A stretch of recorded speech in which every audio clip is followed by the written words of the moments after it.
You know, when you really stop and look at what is unfolding inside Russia right now, it is hard not to feel a sense of quiet shock mixed with something close to hope. Ukrainian drones have been striking deep and hard at the heart of the Russian economy, and the damage is becoming impossible to hide.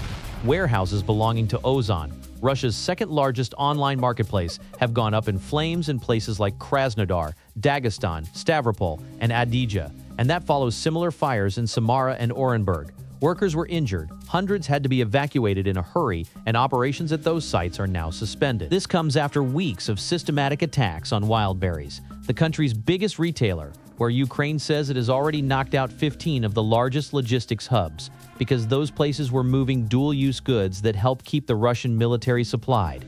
At the same time, the oil refineries keep taking hit after hit, and most of the major ones in the European part of Russia have already been damaged or forced to cut production. Fuel shortages are spreading, prices are rising, and ordinary Russians are starting to feel the war in their daily lives in a way they never expected. Putin finally spoke about it over the weekend, and the anger in his words was clear.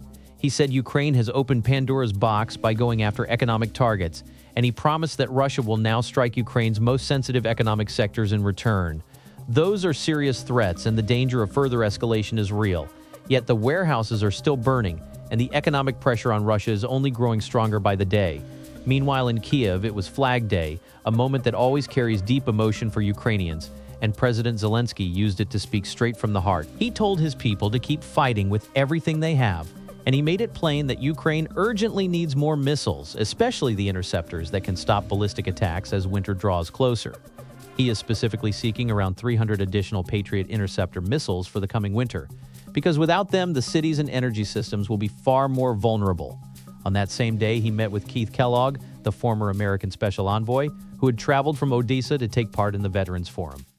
Zelensky thanked him for showing respect to the Ukrainian soldiers who are defending not only their own country, but the wider European security space. And the two of them talked about the urgent need for better ballistic missile defense and about Ukraine's readiness to purchase more of those critical interceptors. Finland's President Alexander Stubb was also in Kyiv for the Nordic-Baltic Summit, and his words carried real weight. He said Ukraine is winning this war right now, and that it will win it in the end. But we all know that the winter is coming. We all know that it can continue to be difficult.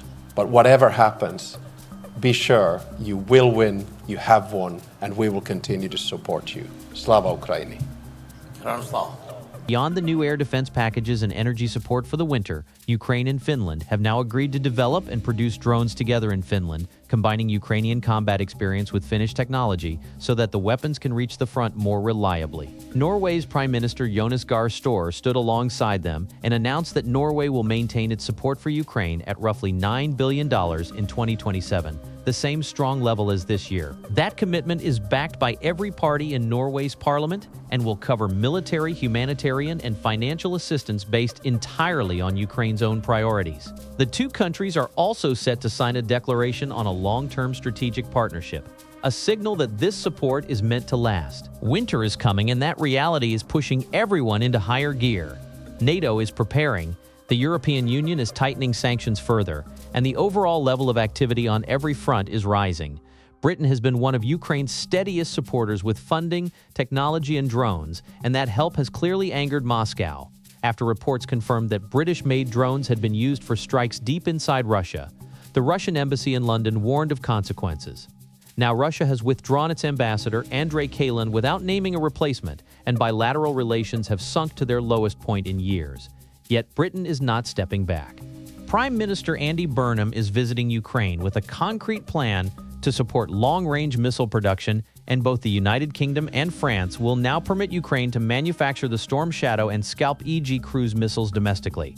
Britain has agreed to release the classified information on its components so that assembly lines can be set up inside Ukraine itself. France is moving in the same determined direction. After a nearly 2-hour phone call with Zelensky on August 22nd, President Macron confirmed that France will send interceptor missiles to Ukraine. The delivery aligns with earlier commitments from the anti-missile coalition, and he urged other nations to join the effort ahead of the coalition of the Willing meeting on the 24th. That conversation also covered Patriot system procurement, licenses for domestic missile production, and defense financing for 2026 and 2027, On top of all that, Ukraine continues to advance its own long-range ballistic missile program. New systems have been tested, ranges are increasing, and further trials are planned in the coming weeks. Many people are starting to wonder whether this autumn could mark a real turning point for Putin as well. 4.5 years ago, Putin expected a quick victory.